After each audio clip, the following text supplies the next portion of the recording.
I We know. on it. Now we not muted though. Now we not muted. It's just We on that it. YouTube be putting ads on, so I'll be muting it just to play it safe. Earners, What's going come on? on down. What's going on? What's going on? The tube is here. Let's get it rocking. Let's get into it. Got some things to talk about. A lot going on since the last time we met. A lot can happen in a week. Yo, that's crazy. That was last week. We had our predictions. That's a fact. You was rolling. Yeah. Your predictions was rolling. They was rolling. A lot can happen in a week.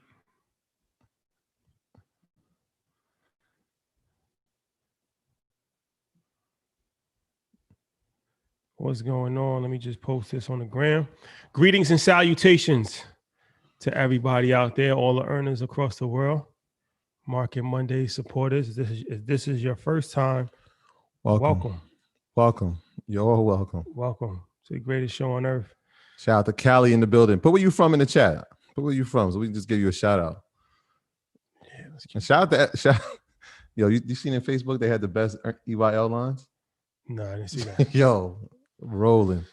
I didn't see it. Yeah, it's like a whole trivia show. They had like, yo, you're doing yourself a tremendous disservice. They said Shotty when he says not to cut you off, and then he cuts somebody off. Oh, that's a fact. That's a fact, though. That was one of them. That was one of them. That's a fact. That's a fact. They said unmute yourself. You've been unmuted. That's it, man. Ian giving homework out every week. Ian Dunlap. Let's get the guy in here, man. It's what the people want to see. So it's a big week for us too. We're gonna talk about that, but we got a lot going on. Yeah. That's funny. That's the other one they put. How y'all doing? What's good? Yo, you know, I told everybody in the book club, shout out to everybody that was in the book club yesterday. I told my favorite one was damn, I was on a streak, Troy, after he mispronounced somebody's name for the 10th time. That's funny. I don't mean to. I'll be trying my best, man. And everybody who made fun, that's a Midwest thing. Like, we don't always laugh. We just say that's funny. So that's clever though. I like it. How y'all doing? Good, man. Good. Every time we speak to you in a different location in the house. Reporting live from the master bedroom.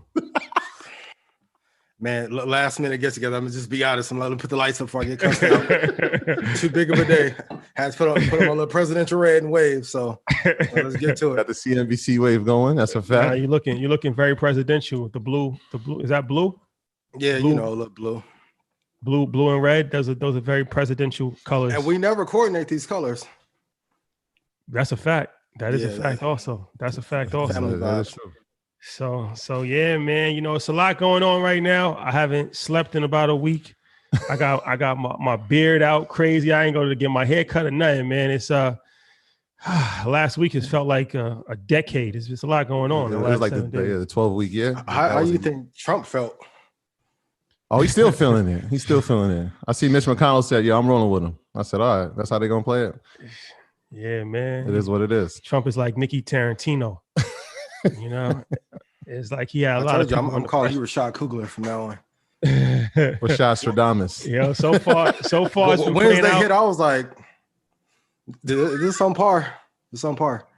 So far it's been playing out. We gotta see how far this thing goes. If it really goes to the Supreme Court, they threatened the Supreme Court. They're going to challenge it all the way to that. So we'll see. We'll see what happens. But yes. Ladies and gentlemen, welcome to Market Mondays. We have a lot to talk about. Obviously, today was a crazy day in the stock market. Whew. This past week has been crazy in everything, and politics and coronavirus and everything. There's so much stuff that has changed. The world literally can change in a day now. Like we in a whole different era where every single day something can just change, and you wake up a week later and it's like a completely different world than when you went to sleep a week ago. So you gotta stay up, you gotta stay woke. I can't front, man. I told you I woke up this morning. I thought my eyes was deceiving me. I said 15. Nah, I ain't say 15. I ain't say 1,500. Yeah, you never know. Nah. You never know what Where can that happen. come from? You never know what can happen. So It's first and foremost, man, big week for EYL. We got a dope episode tomorrow coming out about 19 families in Freedom, Georgia, that purchased a town. They purchased a town in Georgia, and they're developing. They're in the works of developing a city. And it's like the video game Sims. If you ever played that as a kid, like they just brought.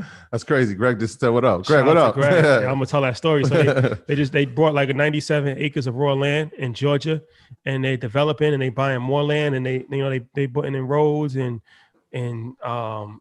building lakes, septic tanks, and all that stuff. Yeah, farming and all of that. So it's like they're creating their own ecosystem, literally. And it just so happens that one of the gentlemen is actually a member of EYL University, Greg Mullins. Shout out to Greg, and he's actually in the Zoom chat. He's in here right now. So that was we didn't even know that. We didn't know he was part of EYL University. We met him, and he was like, "Yo, I'm a earner, man. I signed up. I was in orientation last week." That was crazy. Shout out to Janet. So you never know. You never know the power of networking. You never know. They stamped it, like, you know what I'm saying? When we reached out, they were like, "Wait, earn your leisure." Everybody was reaching out to them after the CNN feature, and they were like, "Yo, if Earn Your Leisure calls, we have to be part of it." Yeah. Salute to them, because they got worldwide news. CNN, Bloomberg, everybody had reached out to them, and they did. They had a whole bunch of press, and they could have acted like some they big names, but we reached out, and they said like, "Yo, if Earn Your Leisure reaches out, I don't care who. We're doing it. We're going to do that for the culture," and they kept their word, and I appreciate that. We appreciate that. Stand up. Shout out to Kev. Shout out to Ashley for sure. Shout out to Renee. Shout out to the whole team, man. It's beautiful. 19 different families that pretty much didn't know each other came together to do something that's amazing, and hopefully the story inspires us as a community throughout the world to come together and do something just as tremendous. So yeah, for sure. And speaking about EYL University, we got a big class on Wednesday for homeowners insurance, car insurance, and renters insurance. So that's another practical class. And these kind of things you never learn in school. You never learn about car insurance. I didn't learn about car insurance, so I got a car, and they're just telling me about it. If you ever look at your car insurance, there's so many different things. Like, you don't know like which is the right one, which date you in, So we're gonna have an insurance class, but not life or disability. We're gonna have property and casualty insurance class, and that's gonna be big. And last week we had a class about investing in Ghana. Yeah, that was huge. Wow, that was huge. Wow. So we keep getting better and better, man. EYL University. If you're not a part of it, you're playing yourself. Hey, yo, sure. let me tell you something about the investing in Ghana class, man. It was so powerful. Just watching it. Like, I sat in the class. I didn't like log in as EYL. I logged in as Troy because I just wanted to watch it as an observer. I was completely blown away by the presentation, but even more so the amount of togetherness that I saw inside the chat. Like, I saw people like, "Yo, we got enough people right here to do this. Let's go buy land." Yeah. Like we're gonna do an EYL tour by ourselves. Like, I'm like, "Yo, this is incredible." Like, just watching it come together was just incredible. Yeah. It was like, "Yo, we're all gonna do something great on a continent that's so great." It was powerful, man, just being part of it. And then I spoke to Jamal. He was blown away about it. I think he had an hour conversation after the presentation. Yo, man, I ain't gonna toot our horn, but yo, we got some dope stuff going on. No, it's special. We got some dope stuff going on. Earn Your Leisure is definitely going to Ghana. We were supposed to go to Ghana this year, but then COVID hit. So, Ian, if you're interested, 2021. I'm all in. Xander coming. However, we got to work. Yeah, we definitely going to Ghana. We're going to do a show out there. We're going to do a meet and greet out there. We're going to do everything. So they're going to host us out there. Hopefully, God willing, we could do Market Mondays out there. Ooh. Market Mondays in Ghana. Crazy. Ooh. So you heard it here first. We want Earn Your Leisure 100%. 100%. Touching the continent. 100%. That's going to happen. God willing, as long as Corona allows us. 2021, we will be in Ghana. That's a fact. Yeah. And you got your class this week. Oh, yeah. I got my financial planning class on Saturday. Financial planning class, 12 o'clock on Saturday. It's going to be a little bit different this time. I'm going to pick a couple of topics, and we're going to go through it. I'm going to have some PowerPoints like Ian does. And we're gonna have some I'll fun. Send you my slides if you need to make it easy. Hey, yo, shout out to you, man. You came into the book club yesterday. I'm happy you came to see what was going on in there. Shout out to everybody in there, man. It was powerful. I mean, historic. I shouldn't even say powerful. It was historic. We had so much emotion that was and vulnerability spread in it yesterday. We had somebody that gave birth to their child during the call. It was incredible. Wow. But one of the things we took, I mean, seriously, like, shout out to my man Jonathan. One of the things we took away, and it's kind of a thing I spread, was just like, yo, sometimes it's not about being in the right place at the right time. It's about being in the right place all the time, right? Because if you put yourself in position, you're guaranteed to have success. Just keep putting yourself in the right place. So all my earners in here, shout out to y'all for being part of the book club. Shout out to Ian for recommending that book because y'all are in the right place right now. So shout out to y'all for being here. So let's get it going. I'm gonna pass the mic to Ian. I'll put the link to EYL University. Oh wait, hold on. We got guidelines, bro. I gotta do the guidelines. Disclaimers. Oh, yeah. Let's do that. All right. So first and foremost, do your own research. Our content is intended to be used and must be used for informational purposes only. It is very important that you do your own analysis before making any investment based on your own personal circumstances. You should take independent financial advice from a professional in connection with or independently research and verify any information that you find on our show and wish to rely upon, whether for the purpose of making an investment decision or otherwise. This is a message from the good folks at Earn Your Leisure. Do your own homework, do your own research. That's a fact. So I'm going to put the info. If you're interested in joining EYL University, we're currently running a 40% off of our annual membership with code EYL. Go to EYLUniversity.com, enter code EYL, and get 40% off. I'll put that in there. Ian. Yes, sir. Which one you want me to make the host? I see two of them. You have the other one. The other one. And I promise I won't mess up Zoom. It's too important tonight. Zoom might mess up themselves, man. They lost a lot of money. A lot of money was lost today. A lot of money was lost today. Tough day for them. All right, let me know if you guys can see my screen and we can get to it. Yeah, we good on this side. We good. All right, bet. Happy Monday to you guys. Of course, we're here to talk about what's the game plan for the next 4 years now that all of the election craziness has passed us by. So happy Monday. Thank you guys. Shout out to everybody, all the earners. Shout out to everybody in Red Panda. Shout out to everybody on YouTube. I love you guys so much. But of course, if you want the easiest and fastest way to know which companies to buy and where to get in, join the stock club. Rashad can drop the link in there. Kudos to my guy, Brian. He said I gave him some of the best advice that he's ever received. Brian, thank you. I appreciate you for saying that. That means a hell of a lot coming from you.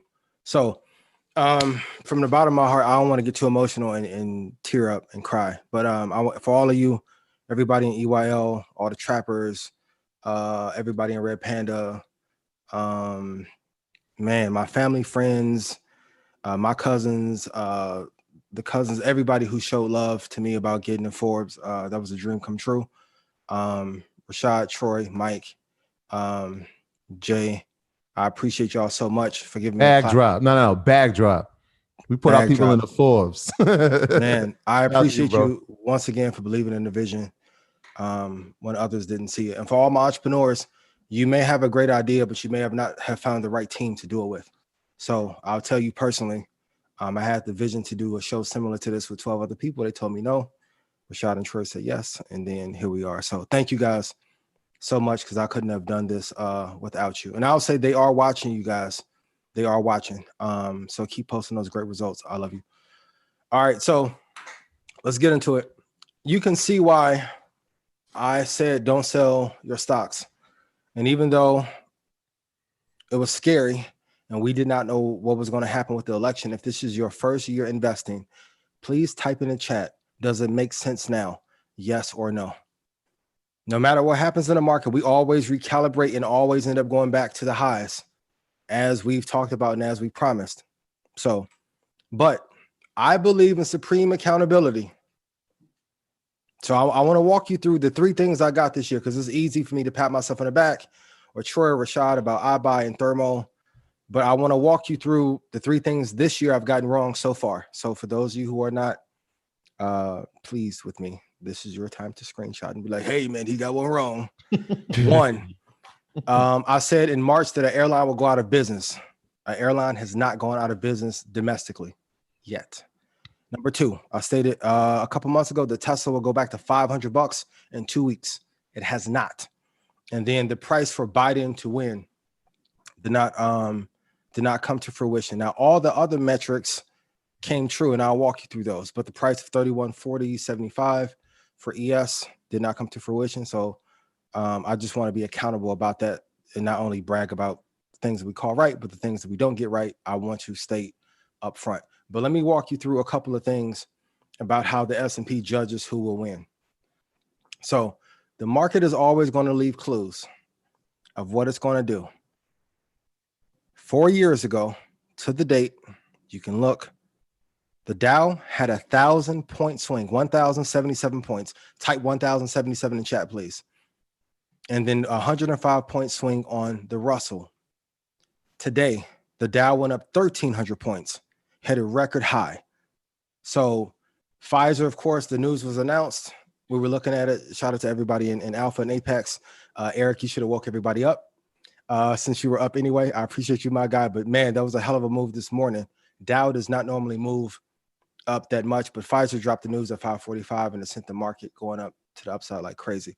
Here, and kudos to Maul from the Joe Budden podcast. He called this like 8 weeks ago too. He was like, watch, they will drop a cure or a vaccine for COVID after Trump get out of office. That was crazy. Yep. I want you guys to go look at and see who provided funding for Trump's campaign and which pharma companies did not. So if this news would have been announced before the election, this could have benefited him.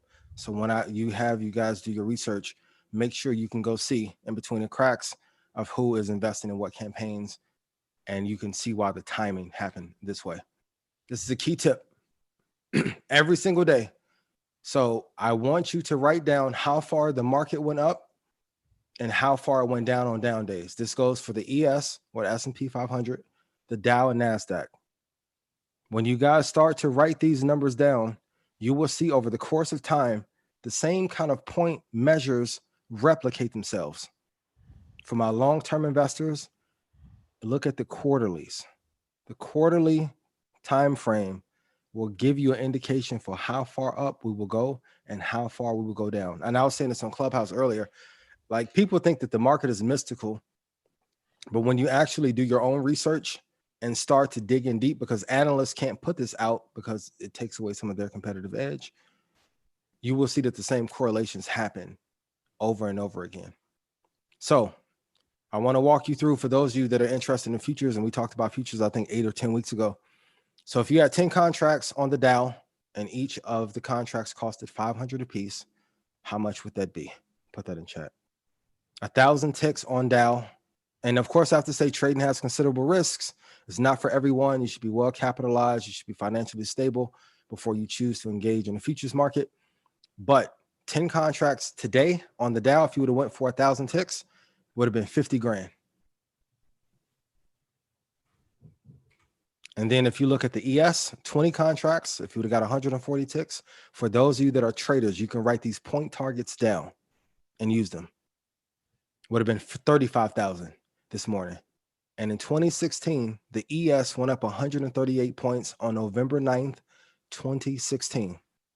So what I want you guys to do, I know you guys are tired of me giving you homework, but go back to November and look through the 1st of November through the end of November and see how much the market went up. And you'll see why the same kind of thing happened. Once we have a president and we know what the campaign is going to be, what the agenda is going to be for the office, it's a lot easier to decide what sectors to put your money into. So here are the top sectors for the next 4 years, because you guys have been writing this like crazy. Pay attention to this. Screenshot, share with your friends. Tech as usual, right? Healthcare. So keep your eyes, and if you have Google alerts, set your eyes on the COVID task force that Biden is going to create and put together. Number 3. I think he announced some of the players today. Yep, and we'll dive into them, and I'll let you get into your bag too, because I want you to come out of hiding. Brother Bono talked about clean energy. So for those of you that got into TAN or know the price for TAN, great job. Defense, and number 5 is industrials. Okay, so tech, healthcare, clean energy, defense, and industrials. And yes, possibly there it goes. Marijuana. Snoop. So for all of you that have been beating me up forever, kudos. Turn the corner, y'all. At some point, if there is wide legislation nationally, it has not happened yet. It won't happen in 2021. So all of you that are in ACB and, they're still getting chopped up on Tilray, you have to wait. IIPR is still solid, but possibly during this administration, we may see some moves to the upside in this sector. Once again, I want to go on the record and say possibly. So I want you to look at this. During election years, it is 82% positive, the market, and 18% negative. This year would be no different, type in chat, are we positive for the year or negative? It says the stock market typically has positive returns in election years. And this is played out as we have predicted over and over again. We'll go to the next one for you. So there's one common trend that's apparent since 1929. To all those you that listen to the Republican, sorry for your loss, but you are going to have to put initiatives forth to trying to be political. You guys have to stop messing up the economy during presidential times. Like I can't, like it happened with Bush. It happened again here with Trump. Like if you lower taxes but ruin the economy, it offsets any gains. So strategically, if you're looking at a SWOT analysis, one of the big selling points, if you did muster up the courage to do it, is stability in the market. Less regulation is not always better. So if we go through and look historically, Kennedy 13%, Lyndon B. Johnson 9.7, Nixon flat pretty much, Gerald Ford 6.8. They're not outperforming the Democrats. Okay, Jimmy Carter 8.9, Reagan did pretty solid 18.5, George W. Bush came in 15.4. Great. And then of course the war played a huge factor in him losing. Then Clinton came in. Now, of course, Clinton benefited from a great boom in tech, which that was a great timing thing for him. But when you look across the board, the market historically has done better under Democrats than Republicans. Whenever there is a Republican in office, we usually face a recession or a stock market slide. So if you guys go and look, another homework assignment, I want you to go look for the last 8 presidents and see what your gains would have been under each president. It'll help you a lot. Technology stocks will boom a lot over the next 4 years. I'm going to keep beating that drum. So Apple, Microsoft, AMD, Google, NVIDIA are all going to be incredible. Tesla, of course. But I want to walk you through. So the next time we have an election, or if you have cousins that are worried in 2024. So CNN said this November 1st. So if the S&P fell 4% between July 31st and October 31st, it means that the market has decided who will win. This isn't as good as the inverted yield curve, but it's pretty damn close. Kudos to my brother. I didn't mean to crop you out. But the S&P 500 indicator deadline was the end of October. We slid all October. So when everyone was debating, okay, is the market saying who's going to win? If you read the stats, it was saying clearly, yes, we needed a regime change. And then also on NASDAQ, we talked about this before here on Market Mondays. The NASDAQ needs to drop 1,500 points. Days before the election, it dropped 950 points. So if you look at the signs, it was all there of who was going to win. Microsoft, Azim, thank you for this. Microsoft has received an upgrade from Oppenheimer.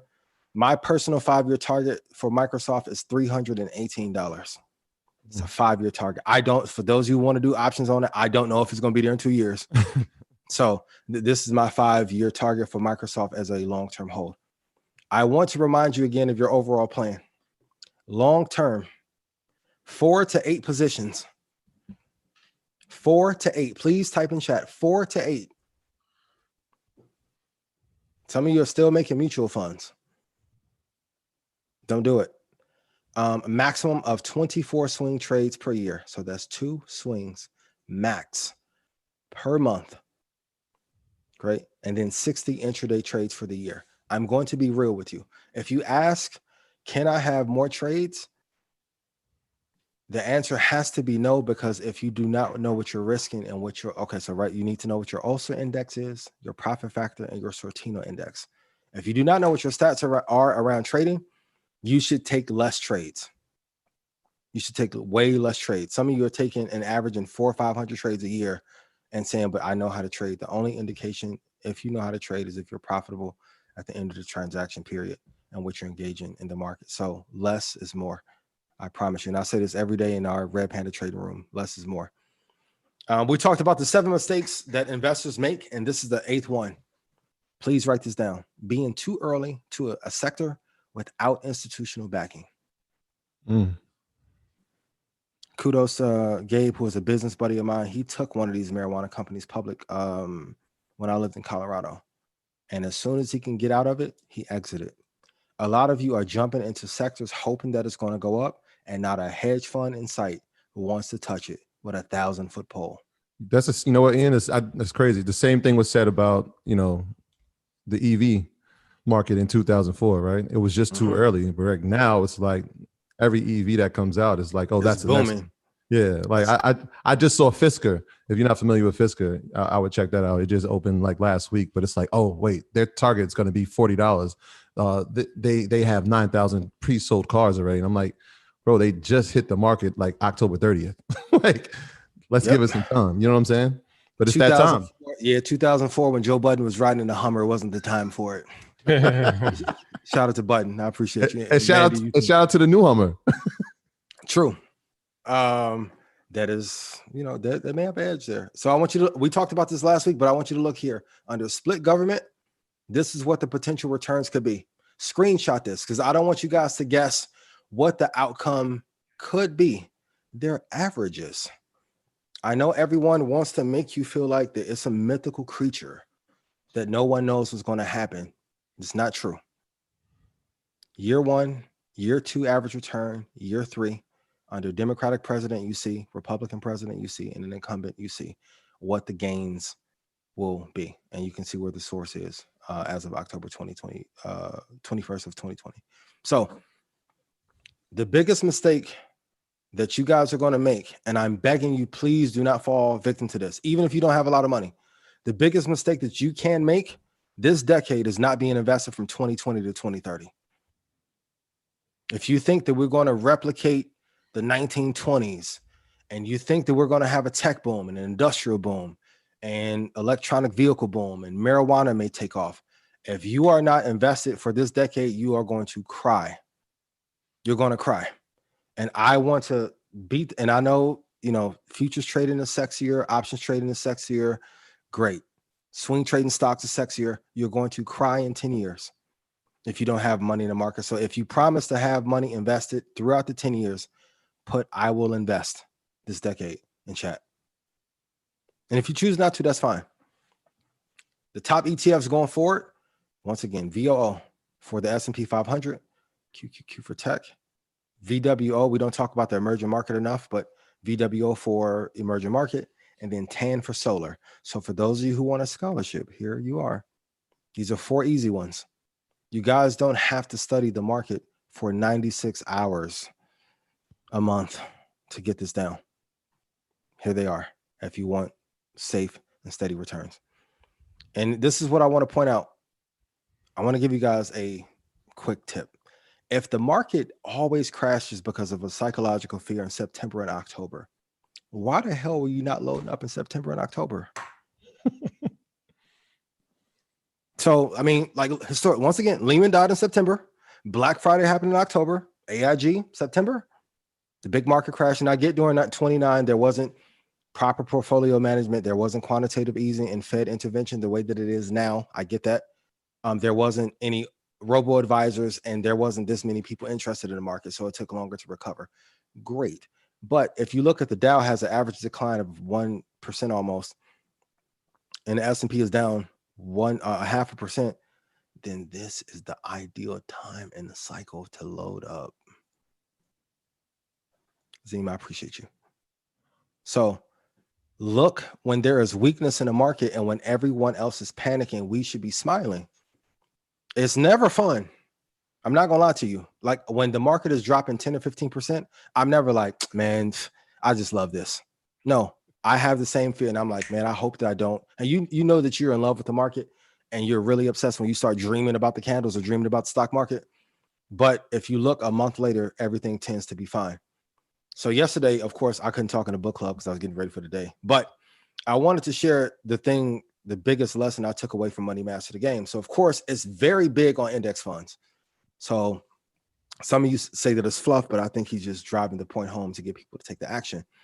And I was like, okay, great. If I have the index part down, what can I pair with it to potentially get an edge?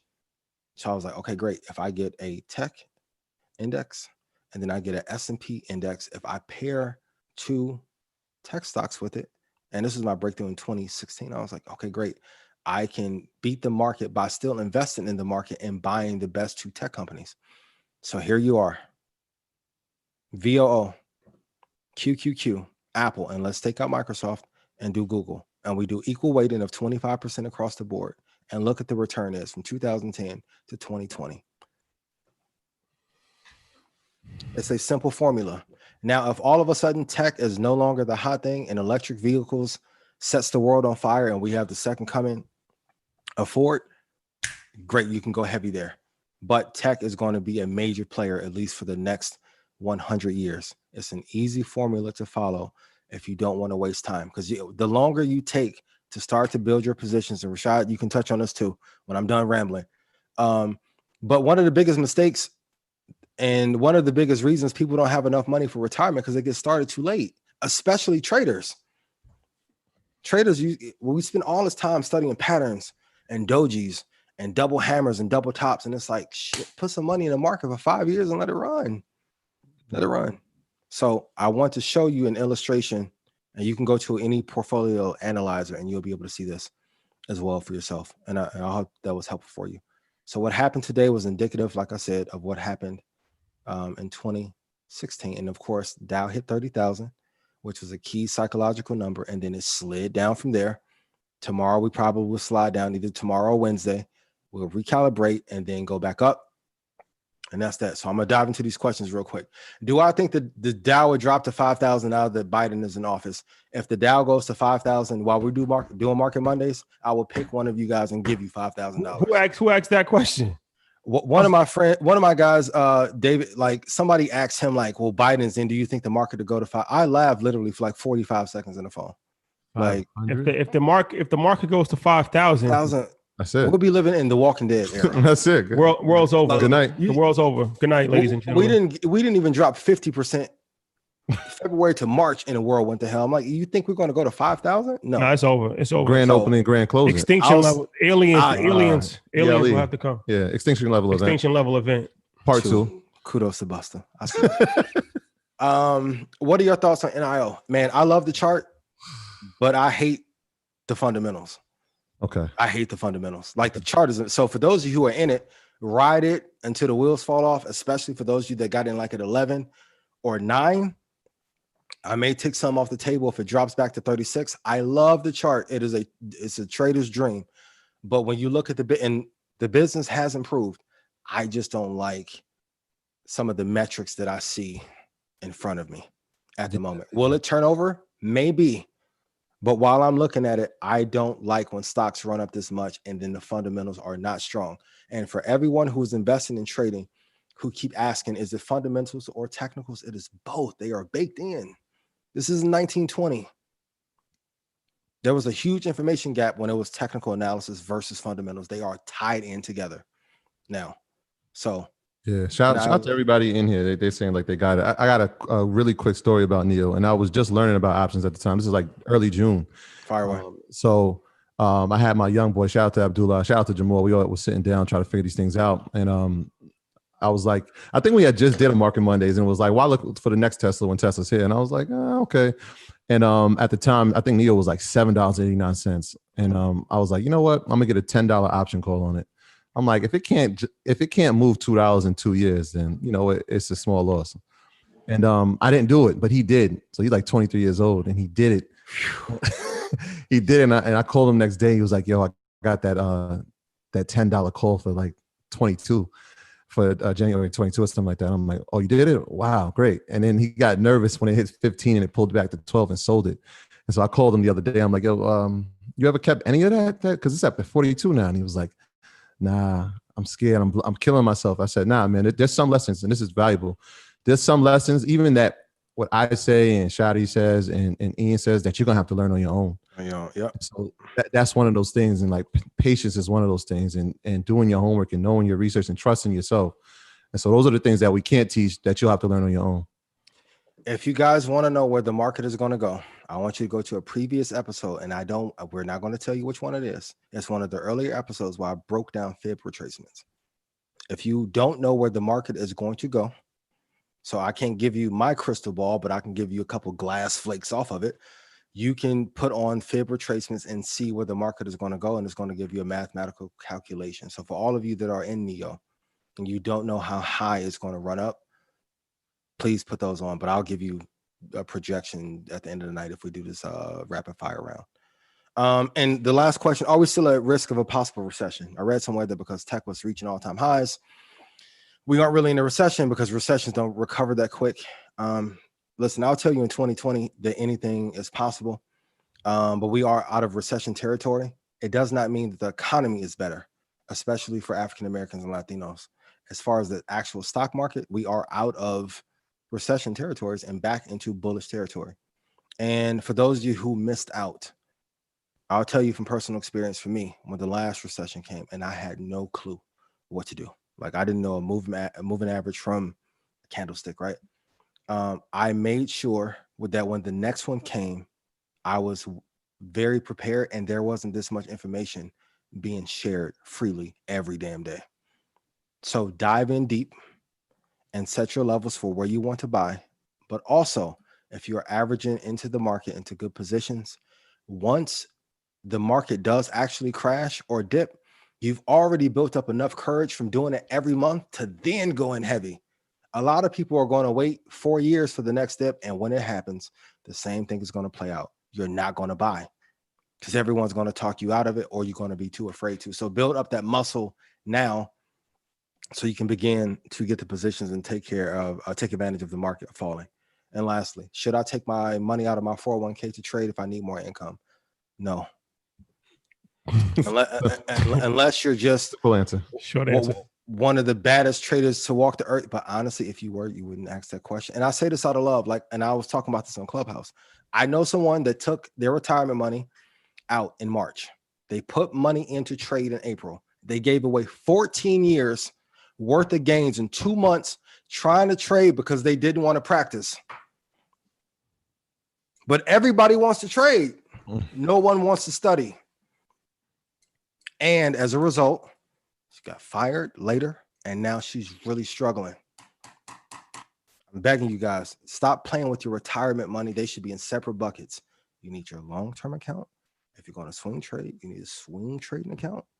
And then if you're going to trade, you need a trading account. You can't have your money slushing together because at some point you're going to be like, nope, I know Hertz is going to work. Screw what Ian and Rashad talking about. I'm going to buy the 222. And then the guy get in the back of the car and laugh at you again. So I'm begging you, please don't do that. My question of the week for you, and I asked this earlier, when buying a company for investing or swing trading, if your life was on the line, would you invest in this company? Don't give me the semantics around it has a market cap of 9 billion and all that. If your life was on the line, would you buy that company? That's the truest test of if it's quality or not. Hertz, Nikola do not meet that. MJNA, ACB, Tilray, they don't meet that qualification. A lot of the pain that we go through from investing is simple because we want to out position ourselves in front of other people and say we one up somebody else. Main reason no one wants to do indexes. They're not sexy. They're not fun. But you're also not drawing down 85% either. And you're not blowing up your account. So I'm begging you, if you take nothing else away from me and you tired of hearing me rant about the same conclusive data, when you're about to buy a company, ask yourself, if my life was on the line, would I buy this stock? If the answer isn't immediately yes, it's not good. It is not good. That's it. I love you guys. And I will not ruin Zoom because I love being here. Love y'all. I appreciate that, brother. I'm going to be honest, man. I'm gonna be honest with you, bro. That's probably the best presentation I've ever seen in my life on stock market. That was extremely impressive performance. That was a lot of information. He pretty much gave you the whole blueprint. Like if you really paid attention to what he was actually saying, that was definitely on par with me personally. I've been in the financial services industry for 12 years as a professional. And that was honestly one of the best, if not the best, presentation that I've ever seen. So that means a lot. That was extremely impressive performance. The only thing I ask in addition to that compliment is to take away my Zoom control so I don't knock us out. Don't ruin this now. Because all them compliments will go away. Like, yeah, the presentation was great, but Ian got to go. It's gonna be a different look. So, you know, I said it in the group chat. I don't know if you read that message I put in the group chat. I said, I always get a feeling. I said this like the last 3 times this has happened. I don't say it every week because I don't feel it every week. Can I do it? Can I do my thing? What's your thing? Breaking news alert. Breaking news alert. Breaking news alert. Breaking news alert. Guys, yeah, I said it. I said it in the group chat. I said, I think we got a good chance to break a record this week. I just felt it. I just randomly felt it. I just said, I think we got a chance to break a record. Our previous record was 5,400 people. We beat that by a landslide. 6,000 people on YouTube. First time we've ever reached 6,000 people. Fact. Kudos to everybody. We appreciate everybody's support. YouTube, earners, everybody that on social media that has championed us, that has spread the word. It's very humbling. It's very humbling. Yeah. And we don't take it for granted. We are very appreciative of it. If you could hit the like button. Yeah, we count on all likes. Every one of them. Likes are like votes. They're like presidential votes. All likes count. Yeah, we need every like possible. It really helps. The reason why we say to like the video is that it helps with YouTube algorithms, and more people get to actually see the video. Exactly. So we're trying to get the information to, it's free. We're trying to get the information to as many people as possible. So if you like the video, that's just a way that you can show some support. But Ian, I really appreciate that, man. That was kudos to you, man. You put a lot of, I could tell you put a lot of work into that, and that was very thorough, and that was great. Thank you. I appreciate that. Yeah, if you guys can share it with 5 of your friends right now, and everyone liked the video, so I want the likes to match the number of people who are watching. As a result, since we're at 6,000, I need 3 earners, and I need 3 people in YouTube to drop your Cash App. Oh man, they're gonna go crazy. You can't do it now, bro. Now we're not gonna be able to see anything. They're gonna go crazy. Ernest, okay, just put yours in the Facebook group. To when Rashad think is best. yeah, let's wait to the end. Let's wait to the end. Yo, really quick, Ian, because I know you said Microsoft is crazy. I think we spoke about this on the Market Mondays definitely back in June. You had the 5-year target price, and I had mentioned the 2-year target price. And so I had it at 265, and then I saw you on your screen. It was up there, it said 260. I'm like, yeah, that's incredible. I think we even had a conversation about that. So yeah, 260. And then I had mentioned that I was in a 230 call, and they were like, why? I'm like, I don't like hitting singles, man. I want to hit a home run if I believe in the company. So shout out to everybody that got into that call. I know I was getting crazy DMs about it. So it looks like it's definitely going to do that. And I'm going to be honest, Apple and Microsoft are probably 2 of the most undervalued tech companies there are right now. I want you guys to Google what Microsoft cash on hand is, and then the things they're working on. And Apple. Shout out to QQ. Send me some information about some companies they're looking to acquire. Man, it's going to be hard out here for other people. Yeah. It's going to be hard. So keep your eyes peeled. I know some of you think I'm just a one-trick pony. I'm not, but it's like the quality is going to rise to the top. It's going to rise to the top. I want us to stop searching for like the next big thing. And it's like, yo, in England, I found a Tesla, but it run off vegetable oil. I'm like, vegetable oil. They're not going to let them run a car on vegetable oil. But okay. Gotta tell them anyway, right? Yeah, it's like, okay. But hey, what do I know? Yo, let's go. But before we go to questions, I wanted to actually just talk about a few trending topics that was in that was in the news today.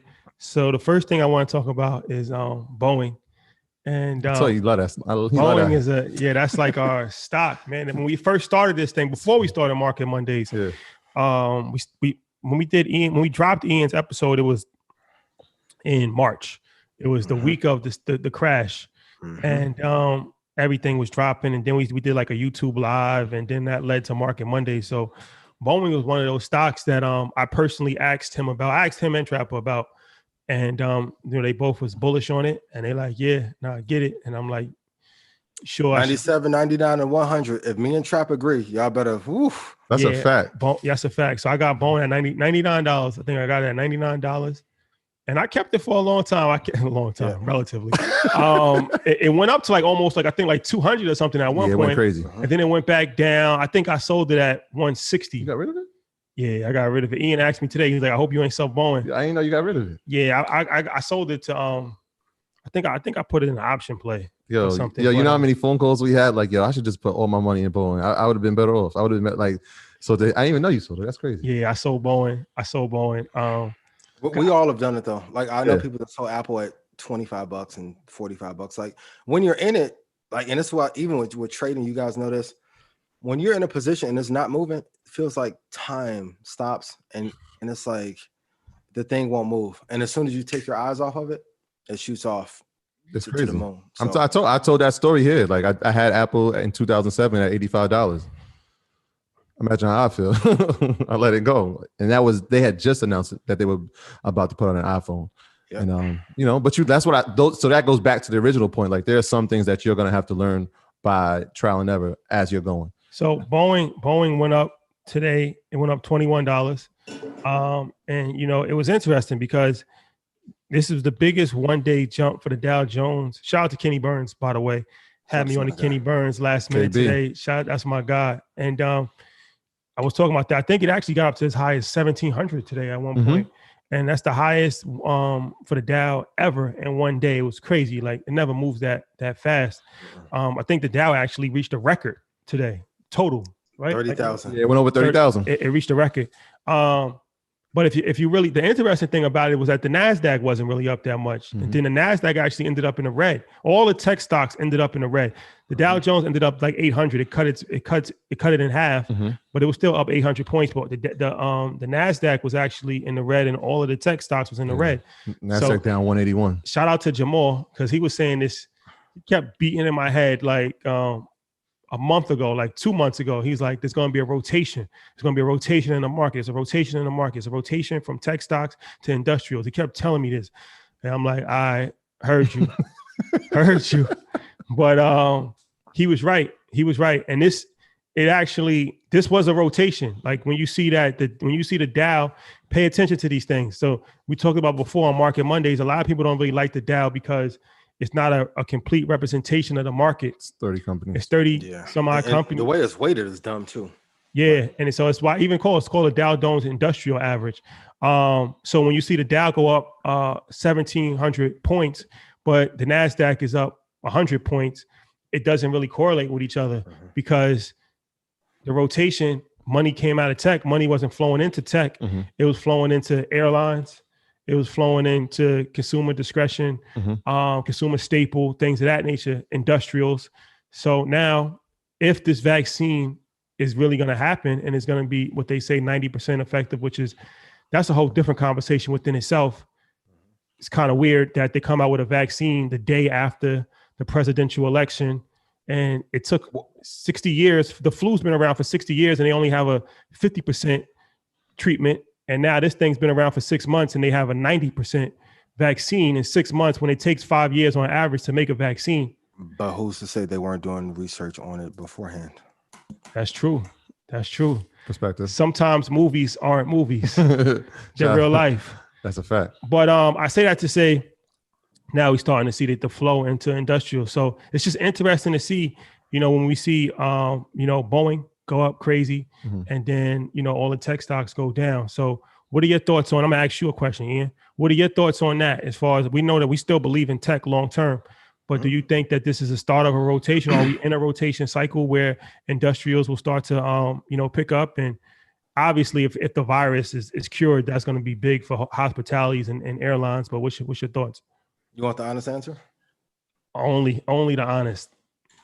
I don't think it's rotating. Everything's at its highest. Peloton went to 139. Peloton was overvalued for where it is. Hell of a run up. So it dropped 20%. Zoom hit 588 high last month. It's been sliding down. So it's coming down to like the price Zoom should actually be at is at $314.15. Yeah. It's too high. Like, so if I sell a house, and I talked about this earlier, if my house is worth $100,000, but I buy it for someone sells it buys it from me for $1 million, everyone else is going to try and rush. But at some point, things are going to level out and everyone's going to start selling their houses at $100,000 again. So now it's just really a trader's market. So there is a slight rotation, but first, everything was too damn high. Like, and I love Zoom. I I pay for it every month. We use it every week. But to be at 588 and then Microsoft is below, is half the value. That makes no sense to me. Yeah, and even when the market opened, if you looked at it, some of the tech stocks were up, right? But it seemed like, I mean, not even seemed like, it definitely was like the stay-at-home economy tech stock. So, so we saw Peloton go down. Obviously, we saw Zoom, who rose in this economy. We saw Shopify, Etsy go down. We even saw Clorox go down, right? So like Clorox was down 11%, which tells you like, is it really a change, or is there, just a slight correction right here? Because again, Carnival goes up 40%, but they canceled cruises till the end of the year, right? Yep. And then of course people hit me about G and said that it went up. G is going back down to 791. I got a text this morning. I won't say from who. I won't say might be Mike's name, but I got a text and he was like, yo, AMC, it's up 50%. I'm like, don't touch it. Don't touch it. Right. We live in New York. The movie, you can't go to the movie theaters yet. Right. So the greatest. My bad. Go ahead. No, go ahead. No, I want to cut you off. Go ahead. Yeah, no, I was saying like myself, it's like, look, perspective is going to be key here, right? Like if we don't see ourselves going on cruises, does it make sense that the cruise lines are up 40%, 50%? Does it make sense that United is up 20%? If you look at the amount of passengers that have been on the planes for the past 6 months, it's like. But did it make sense that Zoom was up 400%? Exactly. So it's a lot of speculation in the market, I think, and it's a lot of speculation in the market. And it's going both ways. So now they was like speculating early on about the stay-at-home economy. So now the first news of a corona vaccine is heavy speculation for travel and heavy speculation for industrials and heavy speculation for hospitalities. Obviously, the vaccine's not even out yet, but they're like piling into it with the anticipation. But I think that the key difference is this in the stay-at-home ones, right? Even if there isn't vaccine, they still stay, right? Because people are still going to use Clorox. Will it be at the same price? No. Zoom, right? When we talk about the new normal for us, right? Business meetings are going to be more efficient now through platforms like Zoom, right? People will still go back to Shopify and use that platform when they want to do purchasing. Will people still be doing business class on United? Will they still be doing business class or on some of these airlines? You got to think about it. It's like, wait, if I could just do a Zoom meeting, there's no need for me to travel to Illinois or to Chicago to do a meeting. I got Zoom. So I think they stay steady. And in fact, they may increase. It's just a matter of time. Can I give everybody the number one indicator they need to be looking at to know when the market is going to go up and settle out? There he goes. Yeah, you have it. You guys need to look at the actual COVID cases. If you quit this Alex Jones conspiracy, there is no COVID thing that y'all are doing. It's fake. That's not real. It's real. The whole economy would not shut down if it was fake. If you actually go look at the data, we are spiking. So what does COVID look like today? The COVID chart looks the same as everything that went up that's of low value. That's the correlation. It's the correlation. If nobody can go out and buy, like, you think the NBA and all of tech shut down, and all of Italy and all of Germany shut down for a fluke? No. Go look at that. And I want somebody to put it in YouTube and in Zoom. Go look at how this virus is taken off. And then for those of you that are actually in the sciences, I'll let you speak on it. But when viruses are developed that are not true in nature, they have a certain cycle of waves that they go through and how long they last versus natural viruses. If you go research the tool, you can see how long we would be here. That's why I said to 2022. 21 would be great, but until everything goes back to normal for how it was in this time of last year, it's going to be a few years, but it's not until we get these COVID cases under control. Yeah, we've broken a record for the past 5 days. Yep. Every day we've broken a record. Fake. It's not fake. And if you think it's fake, go to a hospital, let somebody cough in your face, and come here in 2 weeks and tell me it's fake. No, it's not fake. Shout out to everybody that has had COVID and has recovered from COVID. And anybody that's lost somebody. How many people are dying for you? Yeah, rest in peace to them, man. Like that, man. It's definitely real. Yeah, I've lost co-workers. We lost people in our neighborhood. It's real. I think we gotta be responsible. we have a duty to be responsible. When I say we, every single person on social media is a great platform, but it gives you an outlet just to say anything. And a lot of time there's no fact checking, and there's no there's really no rhyme or reason in what you're saying. And you never know, you can offend somebody. You saying COVID's not real, and then somebody's father died of COVID, and it's like, probably not going to take it the best way. So you just have to be careful of what. And there's hundreds of thousands of nurses and doctors you can talk to. You think they're getting their faces scarred because they want to, and having to scrub in it and be terrified. And people, it's man-made. So are bullets. You don't think bullets are fake? Let's have some rationale. When this passes, then the economy will be stable. Now, here's the great part. If you are able to muster enough discipline during this era, which is going to be our version of the Great Depression, when we come out of here, your upside is potentially limitless. We're in the fire now. When things get smooth, and then God blows his trumpets and was like, hey, everything is cool. Man, investing is going to be so easy because now you're in the thick of it. Yeah. So I know even for those of you that have lost a lot, when the market slows down, you're going to be able to pick the market apart so easily because you've seen everything. You literally have lived in 1 year, 6 years worth of trading and investing. That's great. Yeah, we've seen highs, we've seen extreme lows. That's why it's so important. This is an opportunity. This is an opportunity right now to educate yourself. If you're not tapped in with Ian, Market Mondays, Wall Street Trapper, these type of resources, CNBC, Bonowin. Oh God, you're doing yourself a disservice. But let's get to my favorite part of this show, the call-in section. So before we do this, let's go over guidelines. EYL University, you guys have the privilege to ask questions. Please keep it to one question minimum. One question. Please, if you have your hand raised, please be ready. And please do not ask for a Red Panda scholarship. Those have been put on freeze until Christmas, I believe. Yes, the 24th. And please do not ask individual stock questions. That kind of slows up the conversation. Please ask investment questions, like general investment questions. Yeah. If you look at the COVID stats, go to Google, and I'll put it in here too. COVID looks like Tesla's chart this year. I'll drop it in YouTube first, then Zoom. And when those cases taper down, now for those of you in Red Panda, you need to use our setup and then extrapolate when that will pull back. Oh man! Breaking news alert! 6.3 on the YouTube on the wake up. On the wake up. That's all. Shout out to everybody on YouTube. Thank you, guys. Shout out to I see we got Janice over in the YouTube. I see you. Shout out to you, Janet, regulating over there. Ian. Hey, what's going on? Unmute yourself. What's going on, bro? Up, brother? What's going on, man? From Louisiana. I'm in Dallas, Texas right now. I've been in what part of Louisiana? Shreveport. Okay. All right. What's the zip code? Oh, you said the zip code? Yeah. The area code. I'm sorry. 318. Shout out to everybody. I can't give you that information. No, man. But I want to first thank you guys, man. I ain't think I was gonna be able to get through, but I want to thank you guys for everything y'all do, man. I've been investing since like March, and it's just I typed in how to get in the stock market, and you guys popped up, and I've been on it since. So that's dope. I appreciate you guys for that. Shout out to the good people of Google. The algorithm.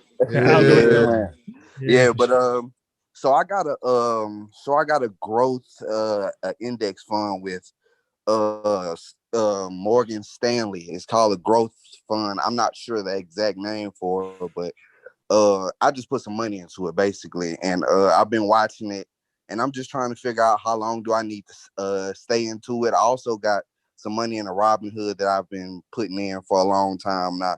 I had 30 stocks, and I listened to you, Ian, and I chopped it down to like 10. So Are you happier chopping it down? Huh? Are you happier that you chopped it down? Yeah, I'm happy I chopped it down. Like these last couple of days with everything rising, I was like, damn, I probably should have kept some of it. But yeah, I am happy. I got a top 10, top 11. So I'm cool with it. I just wanted to make sure, like, should I take that money out and put it into the Morgan Stanley account? Yeah, the Morgan Stanley, or should I just keep playing both of them, or I'm not sure exactly. Can I answer that question, Ian? course. I think so. Yeah, growth. A lot of mutual fund companies and companies like, Morgan Stanley, Vanguard, they have like similar type of names for their different things. So it's like, Growth Opportunities Fund or Global Growth Fund or Growth Fund. So whenever you hear growth, those are like usually large cap stocks. You'll probably have your, Microsoft's in there, Apple, Right. companies like that, Visa, things of that nature. So, that's pretty much like an all-star team that we talk about a lot as far as like investing index funds. So me personally, especially if you just started investing, I wouldn't necessarily look at cashing something like that out because that's more of a long-term play, which is pretty of a safe investment. So I would continue to put money into that on a monthly basis or however you're putting money into it. And then the other account, that's the account that if you want to manage yourself and pick stocks yourself, you say you just started investing in March, so you're still learning. So you can, you learn. And now as you become more comfortable investing yourself, then you can decide to put more money into that account. But I wouldn't necessarily look at cashing out your Morgan Stanley account because just based off of, that's probably going to do well over the course of time.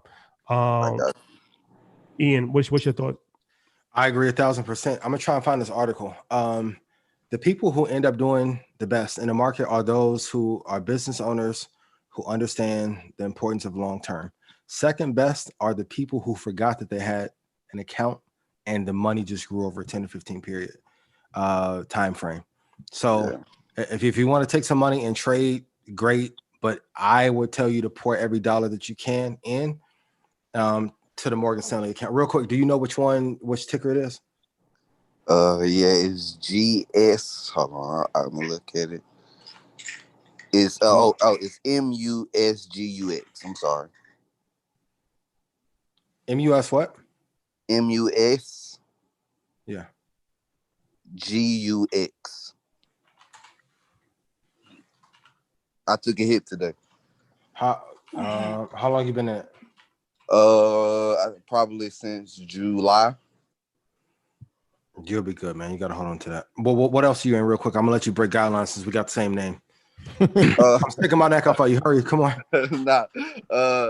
That's it. But as far as my other I've been in DraftKings a long time, and I was in the El Dorados when it first when I first got it, but got sold. It went to Caesars. I kept it. I still got it though.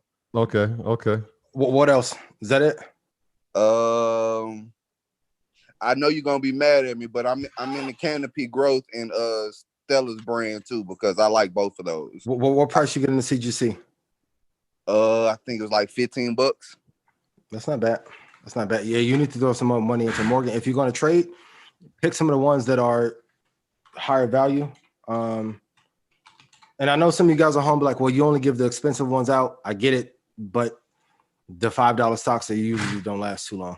So I appreciate you. But yeah, load up on that Morgan Stanley. We appreciate you, Ian. What else? Love is love, bro. Shout out to everybody in Shreveport, Louisiana. Patricia, we coming to you. Unmute yourself. You've been unmuted. What's going on? Patricia. Hey, you got can the you good hear me? ring light in your picture. How you doing? There she go. Can you hear me? Hi, guys. How are you? Hey. How you doing? So, I'm good. So I'm a wife, mother of 4, and I just became an earner. I follow all you guys, everybody. So my question is, when you say to invest and hold for like 5-10 years, are you just putting in a lump sum, or every time I get a paycheck, I can put in $100, $50 and hold it for 5 years? I'll start first with that, Ian. I think it's a mixture of both, right? Like if you want, it depends on what your asset allocation is. I think the easiest way for beginners, and I'm doing this now, like I'm teaching like literally my brothers how to invest. And so they're allocating a certain amount of money every month to invest, right? So they may start with $1,000 because that's what they have, hypothetically, and they'll put it in like in the Apple. And then as every month they've allocated their funds to say, all right, whatever amount it is, whatever it's 20% of my pay, I'm gonna allocate it to Apple, or they're gonna do that again with another stock. So I think it's a mixture of both. Okay, so if I want to get into all the stocks that Ian just put down, and I have, let's say, 2,000, and I want to break that down to each stock, and then every week or every 2 weeks, I put in like 50, 100. Is that good for a 5-year hold? That's good. And if you get the index funds that we talked about, they have exposed. So last week, Q gave one and he listed off everyone that was in there. So shout out to Q. But yeah, if you just the consistency of putting the money in, you'll be good and you'll have exposure to those. If you just look at VOO holdings, it'll tell you everything that's in there and you'll have exposure to those. Because it's very hard if you're not able to put in 100. If you get a $10,000 check to put all 10,000 in the market, it's very rare that people will do that. Very rare. So yeah, going monthly is good. Okay. Yeah, monthly, bi-weekly, whatever works for you. Appreciate you, Patricia. Yes, thank you. And we talked about this before, that there only is like one real hedge. For everyone that says gold is a hedge to the market, gold fell over 100 points today, the gold future. Yeah, absolutely. Tyandra, unmute yourself. You've been unmuted. What's going on? Hey guys, how are you guys doing? Got it right. Great. How are you? I'm doing well. Oh my gosh, I'm so freaking nervous right Don't be. Okay. Don't worry. Sorry. It's just us here. It's just me, Shadi, Ian. Nobody else listening. So thank you guys for picking me. Thank you so much. Oh my gosh. Okay, let me calm down. Okay, I'm sorry. So my question is, I've been with EYO since about March. Ooh. And I'll be honest, I've been struggling with figuring out like how to read the Bollinger Bands, I guess, and the candlesticks. So I'm still investing, but I'm more so just kind of like picking the popular ones, Apple, and let me see, what else do I have? I more so have Apple than anything. So I want to get more invested in other stocks, but I'm having a hard time figuring out how to read the charts. So are there any pointers, or is there somewhere I should be going to try to teach myself how to read these? Are you in a stock club? That was kind of long-winded. Because I had the most fire training on no, that's a fact. In history. Are you in a stock club? Yes. Well, the free one that you have set up for next week. Oh, that's futures program. So, yeah, I'm in the futures program, but I'm not in the Red Panda club. No, I'm not. Okay. So I'll tell you this. Having good companies is the best indicator. Okay. So I'd rather you have an okay entry with a great company than you have a superior entry with a company that's going to fall apart. Okay. But what I can do, send your email to Troy. Okay, I will definitely do that. Yeah. Thank you. Thank you. Troy at Earn Your Leisure. I'll tell you this, especially because Bollinger Bands was like, that meant nothing to me in January, up until we started really diving in and watching Ian do charts and really like talking to Trapper and understanding it. I say the best platform that I use myself is Yahoo Finance. Okay. It's just cleaner for me. I know Ian likes to use the candlesticks. I like to just use the lines because it's easier for me to follow, but the candlesticks is cool too. I think what's beautiful about Yahoo is that you can keep the line and literally just click Bollinger Bands on analytics.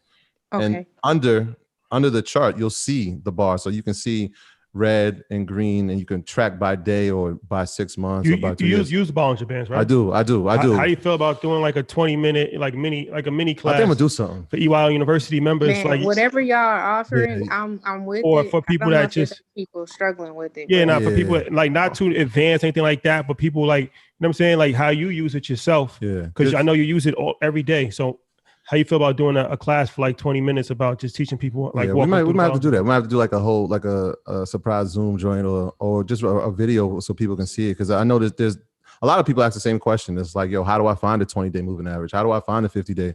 How do I find a 200? I mean, but also if they tune into Market Mondays, we gave. I know. But there's also and not just the stocks though, but also in the options things. Like there's some things that I'll discover, I'll find. I'm like, I'll call like Shadi, I'll call Trap. I'm like, yo.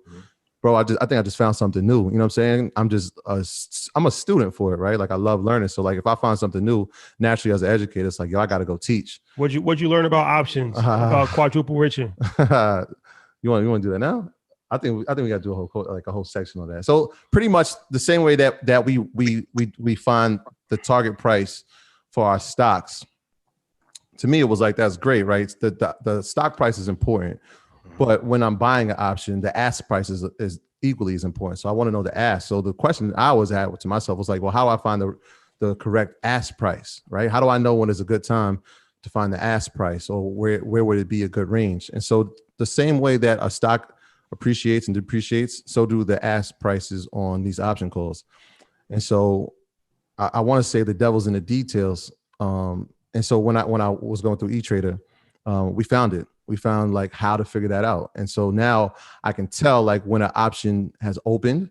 Obviously, when we talk about quadruple witching, we know that option chains are expiring, so new ones are starting, right? So if I go back to if I try to look at a 2023 call, for example, I use XLK because everybody is pretty much in XLK. If I go back and I can see when that contract started, right? So September 14th, right? That's the week of quadruple witching, because we know like it's the third Friday, or the third Thursday of each quarter. So September 18th was quadruple witching. So the contract started on the 14th. All right. So if I know it opened there, usually I'm starting to look at it like an IPO. Like when a company IPOs, Ian, you know what happens. It starts high and then it pulls back. So if I take that same strategy with my option call, and I know that, let's say XLK opened at 1850 and witching is on the Friday and the contract's open Monday, I know that maybe I should just wait maybe a few days for it to pull back. And now I can figure out my price where I want to get that option call. Like I want to know what the ask is that I feel comfortable getting it at. So if I ever see XLK drop down to 117, great. Well, what is the ask now? Is it in a range? Because they don't always correlate. They don't move. The chain takes time to move because it's, you know what I mean? It's an option chain. So it takes time to catch up. And so sometimes you can get into a call at a price that you can appreciate right away. I know when I talk to Trappy, he's like, yo, every time I buy an option, it goes in a negative. Well, there's a reason. You know what I'm saying? You got to look at where it opened and where it's going. So the trajectory of it and trying to figure out where it's headed and where it's at. And if you can get it at a lower price than at a high, it's going to save you thousands of dollars, especially for somebody who's new, right? Like we're new to the game, right? So $5,000, losing that on a day, it's like, oh, that's tough, man. And so like, I know a lot of us, the people that are listening, they're new to it too, right? We may not be able to recover if we lose $5,000 in a day. So if there's anything that we can save money, any technique, any strategy that we can do to save money, let's do it. And so, yeah, I might put a video out to show everybody how to find that. And I'm not trying to stop anyone from doing that. I'm just saying for a long-term perspective, I want to make sure people are, and Rashad, I know you can test to this on the advising side, that they're consistently doing it. Because a lot of times people will go learn and then not execute. I'm going to be real. I see a lot of y'all do all that capping. Why you put the hands up though? Why you put the hands I'm going to be like, I want us to do better. I want us to do, so if you guys are trading, right? So even like, okay, let's take it like this. Long-term investing, you should be buying every month by quality. Great company is the best indicator. Now let's go to swing trading, whether it's futures and options. Now you got to pick the number that you're going to have per year, because some of you guys are over trading on your XLK too. I'll see some of y'all. Mm-hmm. Hey man, I send a message here and I don't know what you think. That's a sign of over trading, right? So I want to make sure, because in 2029, I want people to be like, damn, you helped me make 500,000, because no matter how much money you make on the trading or swing trading side, most of you are not going to be disciplined enough to take that money and invest 70% of it or roll it over how you say. You're going to go blow it. You say what you want to. I want to ask, with all that studying, have you progressed financially?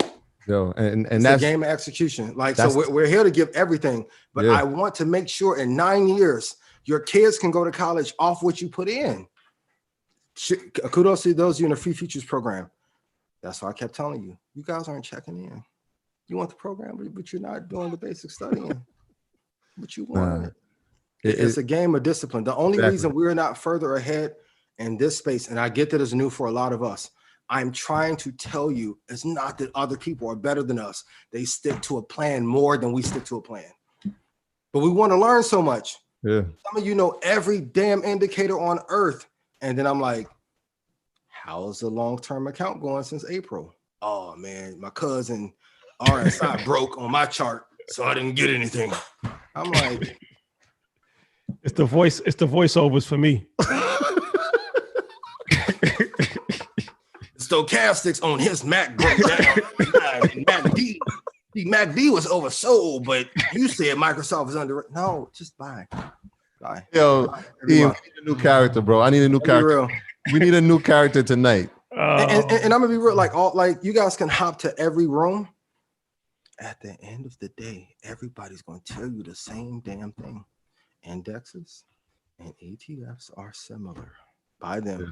Then you need to take 10 to 20% of your money. And if you want to go play, and let's say you want to get Dave and Buster's because you think it's going to run up, great. But please stop going to me and Troy and Rashad and Trap and Mark and Terry and asking the same question, and you're not going to execute. Effective execution, man. It's so important. Doesn't matter. You would be so much better just buying a damn index fund and letting it run. Now, if you want to trade, yes, you need to learn the technical indicator and master it. Yeah. Great. That's what I'm saying, man. When we say do your own homework, like really do your own homework, like we're doing our own homework as well. Like you talking to, like, I don't think people really understand. Like you talking to a guy whose career is in education, not finance, right? But I study. Like, so I'm hitting people up out here, shotty up out here. Anybody that can teach me something, I'm willing to learn. And so, like, I need everybody to be that same way because that's the only way we all get better. We don't want to hold it. I got a C in math after 9th grade. You still remember? Be real with you. Miss Jakeway, if you're still alive, please come on here and verify. Miss Quinn from Knoll, if you guys know, like, if she's alive, tell her to come on here. You guys are playing. You have an immense opportunity. In 2008, when I started, I couldn't find 15 Black people across the country that cared about investing. Go execute, and you can be mad. The great part about freedom is I can speak freely. But see, I speak like this out of love. A lot of people bullshit you and just string you along and say that it's okay until you have to take care of your family. Let grandma get sick and you got to pay them bills. Mm-hmm. Different when you got to pay for the chemo. It's different. So I want you to execute, build discipline, and if you don't have the discipline for trading, that's fine. Investors make more than most traders. It's a game rigged against you. You don't think that it's homework for everybody. When's the last time any significant news was launched at 5:45 a.m. in the last 5 years?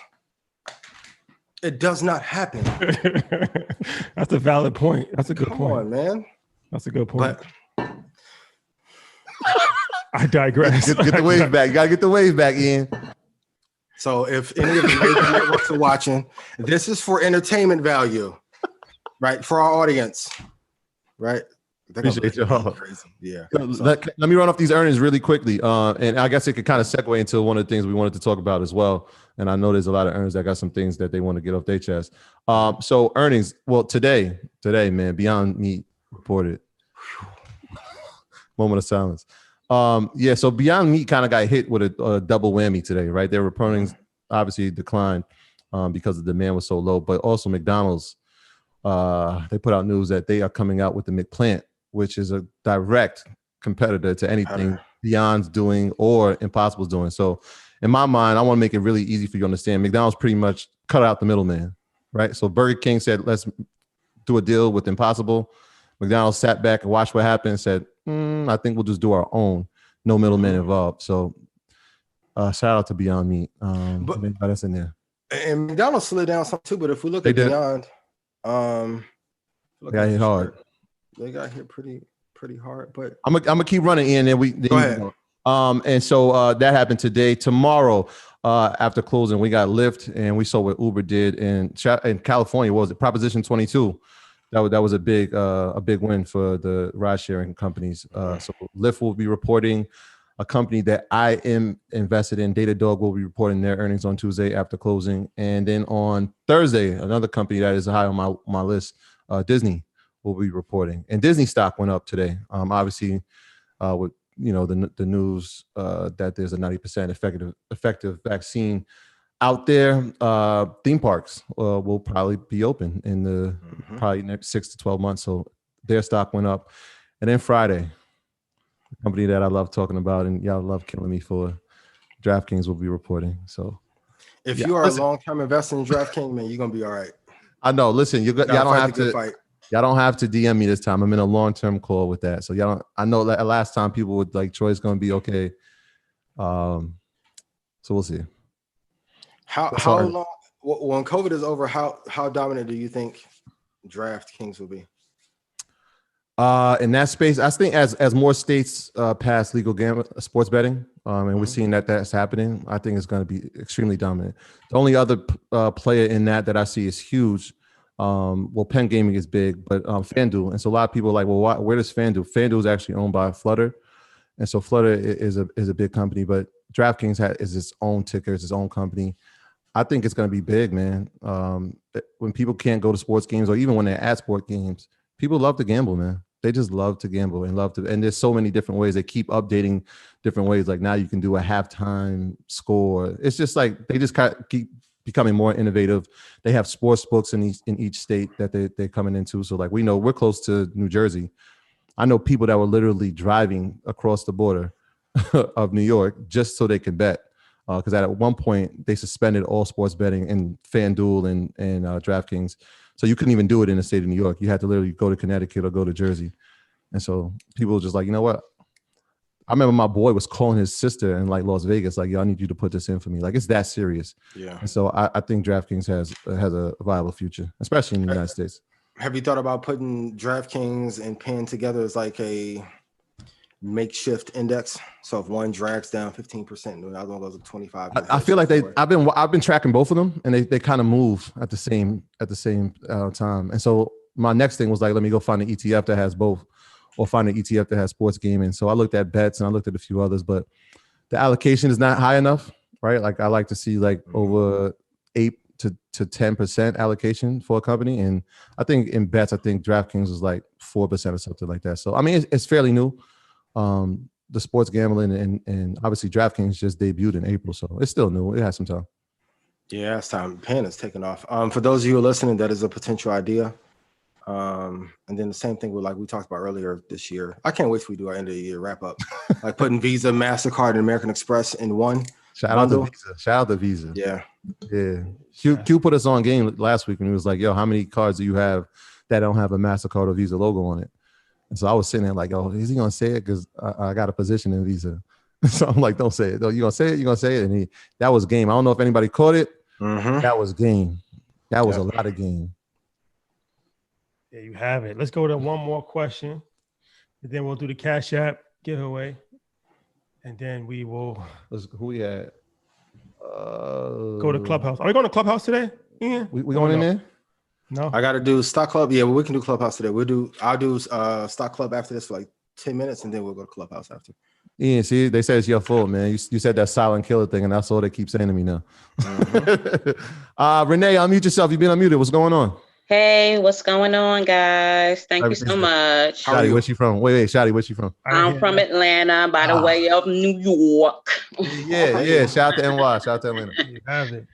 Okay, my question is, I just started investing in April, and I had used some of my money from a settlement, and now I'm unemployed. So I got some money. But I'm kind of spread out a little bit. I think I have like 18 stocks, Apple, Microsoft. Now I'm like, okay, what do I do? I'm on, I'm just getting this little unemployment. It's like $125 a week. And I'm like, okay, I'm trying not to sell stocks, but I'm finding myself having to sell, to cover my my bills. So I'm like, okay, I don't know what to sell, when to sell, what to do at this point. I have sometimes I get a little temp position or whatever, but it doesn't last long. So I'm trying to hold on, to my stocks. That's a fact. That's commendable that you are trying to hold on to it during, difficult circumstances. But I would say that the first to let go of, if you're going to sell, the first to let go of the weaker ones. So if you have 18 stocks, I'm sure that some are good and some are, kind of laggers. So you want to sell the laggers first, the ones that have not been performing well, the ones that, Yeah, I just let go of Chegg this morning. Okay. Oh, Okay. Yeah, I let go of them this morning. Another good thing about investments is that it's another form of savings in a sense too. Right. Where it's like it's obviously it's not money that you don't want to have to, but if you need it, right? Right. It's I'm there. liquid. I'm pretty liquid. Yeah. Exactly. As opposed to having no savings, no investment. That's another way I tell people to look at it. Like when you put money into the stock market, it's like, yeah, obviously it's long term. You don't want to touch it, but it's also a form of savings as well, right? Like it's like if you run through your savings, if you run through this, right, money in the market, you can touch that as well. So, Mm-hmm. life happens, and sometimes you have to make sacrifices in the short term. But the knowledge is the most important. So even if you sell all of your stocks, hopefully you don't have to. But if you even have to sell all your stocks, and this time next year you're back on your feet, you're back making money again. Now you have the knowledge and you're equipped, and then you can start investing again. So it's like a boxing match. You might get knocked down, but it's not over until the bell it's to the last bell rings. So just stay in it. Keep your composure. I would sell the worst performing stocks. That's dragging you down, yeah. And then kind of Tan is next, but I don't want to let go of Tan. How much help do you need? Huh? How much help do you need? If I can make it through December, I can do my mortgage company will let me do a forbearance. You're close to losing your house? How much help do you need? About 5,000. Yeah. How close are you to losing your house? Without the forbearance, I mean, anything can change. I don't know. They stopped it. 30 days, 60 days. Georgia don't play. Exactly. So December, I got to make it through to December. And then January, I will be able to qualify for the forbearance. Drop your cash app, but send your address to Troy. I'll mail you a check tomorrow. Put your cash app in the panelist one, please. Yep. Yeah, please do. Thank y'all. Yeah, and email me to info at Earn Your Leisure, info at Earn Your Leisure, Troy at Earn Your Leisure. So we definitely could put that up in a group. Okay. So if I've done anything, even if you don't rock with me, if I've done anything to help you, help that sister out. Georgia don't play when it comes to them foreclosures. Yeah, I think they got like 10 days or something like that. Can you send me the cash out when you Yeah, Renee, I'm gonna text you directly. For those of you that want Renee, I just put it in the main one. I'm texting you privately, so just respond to this. Okay. All right. For those of you that have asked for a scholarship, send her something, and I will bless. I'll find a way to bless you. Help her. Thank you. So everybody is for the culture. Help the queen. Thank you. Help her. Some of you have never had anything cut off or taken away, or had to pray and didn't know where it was going to come from. Help her.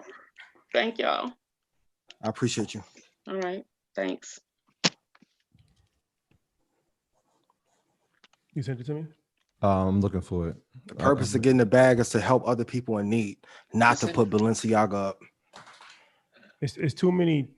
You got Renee, you still here? I'm just gonna make sure. Yes, I'm trying to type it just to y'all. It says I put it in the room, but here it is. I'm looking at your cash app here. It says $ Renee. Whoa. Okay, got you. I got it. You got it. Thank you. Jenna has it right here. Thank you. Send it to me. Thank y'all. Appreciate it. Put it in YouTube. I'm gonna pin it though. Oh, okay. I'm gonna text it to you. And I'm not acting holier thou because I was wearing Versace and Prada when I was eating rice and I'm not being bougie. So, because I got hoop shorts on under this jacket. So, it's not that, but appreciate you. You want to get in a position to be able to help others, especially if you've been broke. You know what she's going through. Come on, man, help. That's what it's about. And I'm gonna be real. Like, what we stunting and going? There's nowhere to go. There's nowhere to go. Sabrina, I know I owe you a text back. I'm gonna text you back either tonight or tomorrow. Yo, man. Incredible. It's an incredible community, man. I'm telling you, it's really incredible. If VIX gets to 1378, write this down. VIX gets to 1378, the VIX future, the market is going to fall apart again. We're at 25.4, so we got a little bit of leeway. We're at 25. I last checked it at 26. All right. Yeah, and we pinned it. We pinned it on YouTube. We pinned the Cash App on YouTube if anybody wants to, spread some love. So, yeah, I guess. don't care if you guys send her $1, whatever you send, please help, because at some point somebody's going to bless you. So this is how the blessing games work. Shout out to everybody that I grew up with when I went to St. Luke. Yo, man, crazy, man. Yo, this family of ours, this community of ours, man, just incredible. Shout out to my bro Ken, man. As soon as we said it, man, he sent some money over, man. Ken, we appreciate you, bro. I want to let you know that, man. We appreciate you. Yeah, and you're a first responder, so we love you even more, bro. Ken a good dude, man. Solid dude, man. Shout out to everybody that gave a super chat. Shout out to Rich. Shout out to JC. Shout out to shout out to my brother, man. Yo, both my brothers are texting me right here. Greg for sure, and shout out to the Professor 3. Hey, yo, man. Shout out to MG the mortgage guy. Shout out to Susan. I don't think y'all understand how crazy that this is, man. We got if friends we that don't take care of us. Who gonna take care of us, man? We got to. Love is love. Love is love, man. We got a lot of people watching us, a lot of people that are counting on us, man. So this is incredible. G, what up? I know you watching, and you texting me too. Howie, what up? I love you. I know you watching, which is incredible, man. Because I would say 8 months ago, this wouldn't even be possible that people would actually be watching about 2-3 black dudes talking about investing, man. So this is incredible. Shout out to this. I couldn't get 30 people last year to listen to. Thankful to y'all. Thank God for y'all. Love, man. This is incredible. Nah, I appreciate it. This was dope for me. Monumental show. Obviously, we broke a record, but even bigger than that, just to be able to, share some information with the people, be able to help the people, is always a great thing. And they never stop putting their cash apps in. Yeah, I can't even keep up, bro. Yeah, I mean, it's there. It's documented. However you want to do that. Because when I said to just wait to the end, and they just didn't listen, they just kept going on YouTube. They've been putting it in for the last hour. So it's 1 million cash apps in there. Take a screenshot. Yeah. Come on, we gotta have some guidelines on that. Yes, Troy. What would you want to do a lightning round real quick? Or no, you want to wrap up? Because I got. So I saw this. I got a question. So, it was actually lightning round. It was a Facebook question. So they were looking at all these stocks dropping today, and they were trying to figure out, is it a good time to buy a stock like Zoom, or is it a good time to buy a stock like Peloton? Your thoughts? Zoom, no. I mean, I don't want to be like, I'm not doing this for like clout or for a hot take. Zoom could go below 300. Could go below 300. Not saying that it will, so don't do any puts on it.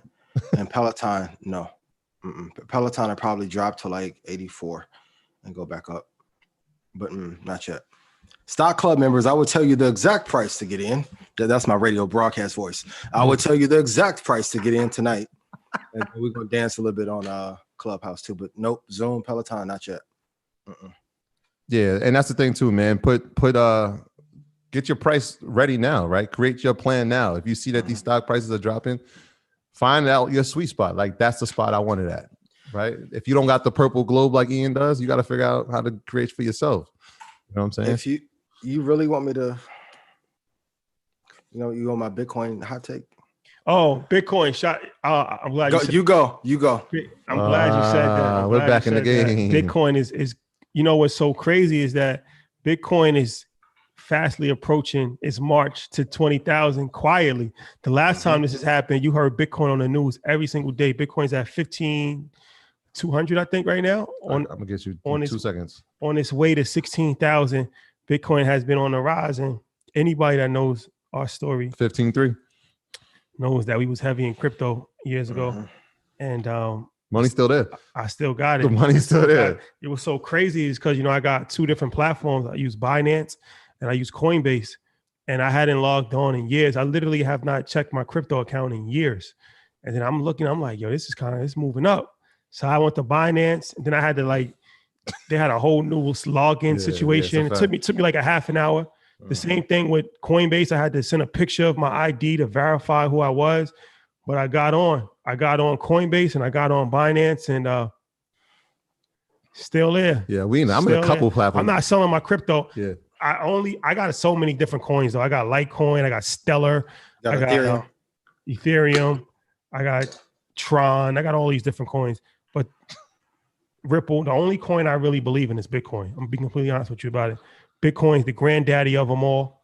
Yeah. Well, when we said this too, so since you said Binance, like Binance coin is a good coin too, right? Because if you're gonna buy, what happened with the chat? If you're gonna buy this, 99 messages. If you're gonna buy anything on Binance, you're using the platform, so that grows the platform, right? So if you could buy the platform, get the platform. Binance coin, yeah, is another side. Binance coin is good, but I just believe in Bitcoin. Like Bitcoin, it's been tried. It's been counted out. It's been the governments across the world try to destroy it, and it's still here. It's still here, and it's on its way. It's on its march to 20,000. That's pretty remarkable if you really think about it. So Bitcoin, man. Yeah, I want to talk about the catalyst. So for those of you who know me, I hate crypto. For context, I had Bitcoin in 2012, 2013. Kudos to Matt Schlitt, who first told me about Bitcoin. I didn't get it right away. Got it. Wallet got stolen. That's part of the reason why I hate it. Wallet. So great. You have to run up. Of course, everybody that can trade could see the decline. We talked about it earlier. So front running a sector without a catalyst is a devastating mistake. Now with the inclusion of PayPal, I still think the crypto space is early. They will be the lead player for a while, and I think something will surpass them because they have too many competitive threats. But as of now, with the adoption of PayPal, and I don't know how many users PayPal has, but let's say, I don't know, 150 million, something like that. Like if they integrate that into their platform, it's going to give it more exposure. Yeah, it could run. The truth, you guys can write this down. I'm looking at the Bitcoin future now. 16,907 is a key area. So if it breaks through there, it has to break through there first to get to 20,000. But with a company like PayPal backing them and integrating it in, and of course Square has already, they could see some upside. I know everyone's like it's digital gold and stuff like that, but it could have a run up. So I want to show you guys, like, even though I don't like an asset, if it's running up, I'm going to say, hey, it's going up to the upside. And that's why I tell you, like, to remain agnostic. And if, like I said, if Apple falls apart and GE becomes good, I'll be like, hey, GE is good. We got a $90 price target. But yeah, Bitcoin is having a good run right now. Yeah, we got a breaking news alert. You ready for this? Yep. This is why having a live show is so incredible. So Q's hit me right now. So I'm gonna get a gem that he just gave to me. He said XPO. I'm gonna read the text straight up. So shout out to Q. He was just here last week, sitting here with us. He's watching right now. He said XPO. Trust me, logistics ahead of the stimulus, industrials plus technology, big bag. So there you go, XPO. Put that on your watch list, y'all. Q, it has not been wrong on anything that he's told me thus far. So that dude's incredible, man. Yep, that's a fact. Yeah, Monero. Remember Monero and all the privacy coins? What's up with Chainlink? Chainlink is like one of these things that got real hot in the streets. Like I'm hearing so many people talk about Chainlink. Was that like a network marketing thing? They added it to I think Coinbase. It got added to Coinbase. Chainlink? So, yeah. Chainlink. Everybody just started talking about Chainlink out the blue. Yeah. I don't have a problem with any altcoins, but I know Bitcoin isn't as sexy as all these other altcoins because people always want to try to find the next. I mean, it's the standard. That's exactly it. Yeah, it's like you want to find something that's hotter, but you can't go against Bitcoin, man. Bitcoin's dominance is like 60%, I think, probably of the crypto space. Like that's pretty amazing if you think about it. It's actually exactly 63. Think about that. Think about that, Ian. Like if Apple has 60% of the stock market, one coin has 60% of the Bitcoin space. Bitcoin, like the crypto space. Like Bitcoin is crypto. They are the market leader. Yeah, that's synonymous. Sure. Synonymous with each other. Yeah. Last question, most important question of the night before we wrap up. Shout out to Wu-Tang Killer. We did the Wu edition today. Ain't nobody hit us about that. What's up? If you didn't notice, shout out to Tony Starks, one of the greatest lyricists of all time. Ghostface Killer. We got the Iron Man LP, and then we got ODB. Probably one of the best covers ever in the history of music. The food stamp. Shame on. Shout out to ODB, man. Rest in peace. Brooklyn Zoo. I used to play that album so crazy after church at St. Luke. My grandma would get so mad. Oh my God. Brooklyn Zoo? What? Shame on what? After church? That's crazy. I'm the one man on me. Hey, song. And it was getting cussed out. Cooking out. Nah, that's. Hey, look, I got something special. I'm gonna do. I know, like, yo, what's up with the ladies? I got plenty of albums. We got ladies. We got special edition for y'all next week. Trust me, you're not gonna miss it. Trust me, I got y'all. I put a post on EYL's story too. Maybe I'll put it on the page. I showed them like a lot of the albums that we have on the wall and asked them their favorites. But the Wu-Tang forever. Elections, presidents come and go. But Wu-Tang is forever. That's funny. A fact. Shout out to the Wu, man. Yo, can you name every member of the Wu-Tang Clan? Easy. Who? Name it. RZA, just the Old Dirty Bastard, Inspector Deck, Raekwon the Chef, Ugov, Ghostface Killer, and Method Man. And Master Killer. They didn't say him in that, but Master Killer too. And Capadonna was a late feature. Come on, man. I'm a hip-hop baby, man. Stop that. Capadonna's not an official member. Well, he was, and then he went to jail. You got to know the whole story. Who has the best solo album, and who was your favorite Wu-Tang member? I'll say the best solo album is Purple Tape, but I will say the best slept on solo album is Liquid Swords, the Genius album. I love that. That's one of my favorites. The Purple Tape is one of the greatest albums of all time. Period. And Raekwon, we got an episode coming out. I already said we did the episode with. I don't even want to talk about that. I was listening to it. Yep. Yeah, man. Shout out to all of the duos out there, the rap duos. For sure, man. Yeah, for sure. Yeah, Raekwon. So like the middle, we'll show y'all. If y'all look at the story, the middle line is all the favorites. Like Nas Illmatic is my favorite of all time, but that line of Big, Raekwon, Jay, Mobb Deep. Who's your favorite Wu-Tang member? Supreme Clientele is dope too. Shout out to y'all. Method Man hands down, but Tikal was the worst mixed album in the history of rap. You didn't like Tikal? It was I couldn't hear it. It was mixed terribly. Bring the Pain was hard. To sabotage my guy Method Man. I was so mad. I had the Sony Walkman. I'm like, tore the tape off. The yellow joint? Yeah, I'm mad. So shout out to all my Trapped in the 90s dudes. What up? Shout out to the whole Wu, man. They changed the game a whole lot, man. I hope they're coming out with a season 2 to their Hulu. That show was fire. To their Hulu. Shout out to Dave East. He did a great job playing Method Man. That show was fire. Do you think Ghostface would be ranked higher if the sound Bink, Kanye, and Just took and applied to Rockefeller would have been as big? For Ghost? Mm-hmm. Ghost, I feel like Ghost. His longevity's been, I think, better. I feel like Ghost is the most consistent out of everybody. Because if you think about it, he had a lot of hit records, like even with the ladies. And he had a lot of, even with Mary J. Blige, like Ghost is a very versatile artist. To me, he's the most consistent any member of the Wu-Tang Clan. Because after Raekwon dropped the Purple Tape, he had Immobilarity, and then he had the Purple Tape 2 recently, most recently, but it wasn't another Purple Tape. And Ghost has consistently put out records, put out albums. And the joint with Tiana Taylor he did a few years ago, I thought that was fire, the remix. That was fire. If I was in Zoom or YouTube, I would be putting in some stocks while we got time for this rapid fire. But hey, what do I know? But yeah, Meth is my favorite. Meth is like the only person that kept up with Big. Like if you played The What, which is one of my favorite songs, I got whooped over that too after church. Meth all the East Coast albums I got whooped over. Method, Biggie album. I was playing Suicidal Thoughts. My grandma thought something was wrong with me. I'm like, no. To Cal, AZ, Do or Die. Do or Die. Man, we need to get that. I can't get that. Yo, if anybody has a plug on vinyls, please. I need that. Sosa, man. I can't find that. I try to get AZ Attic. I can't get it.